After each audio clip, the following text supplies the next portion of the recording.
This is 7 News at 7. It's unconscionable. It's difficult, especially dealing with children. A mother and her longtime live-in boyfriend are charged tonight. The case revolves around the abuse of a 5- and 7-year-old child. Police say the man carried out the abuse and she allowed it to happen.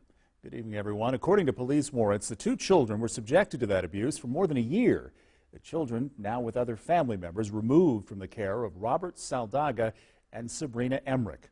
He can have no contact with the children. The mother just supervised visitation, part of their bond agreement related to the serious charges they face involving alleged neglect, abuse, and torture of 2 young children. We should warn you, some of the details you're about to hear are graphic and disturbing. Our Ben Hoover reports. The case against Robert Saldaga and Sabrina Emmerich started last spring after the Department of Social Services received a tip. Something that was said or something that was witnessed at school alerted the school staff, and they contacted DSS, who in turn contacted the police department. Lieutenant Jason Rampy with Greenville Police Criminal Investigation says through conversations with the children, social workers learned disturbing details. Rubbed hot sauce on the face and into the eyes and mouth of both children.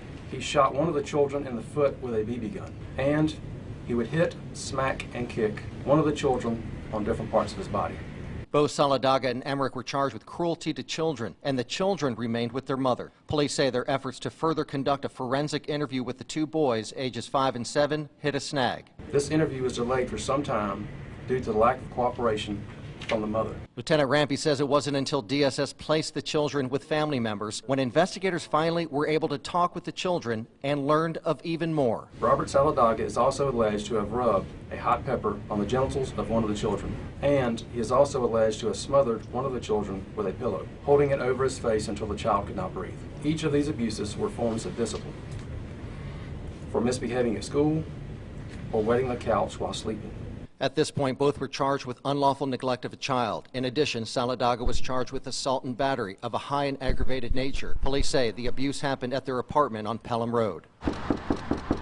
We tried to speak with Saldaga and Emmerich, but we got no answer. Both are out on bond as the solicitor builds a case in an investigation that Lieutenant Rampy says has been tough to handle. It's unconscionable. It's difficult, especially dealing with children when you're trying to conduct interviews. And trying to rely upon the information that they're providing. But we take it seriously. Our Ben Hoover reporting tonight. Police have made an arrest after a stabbing in an upstate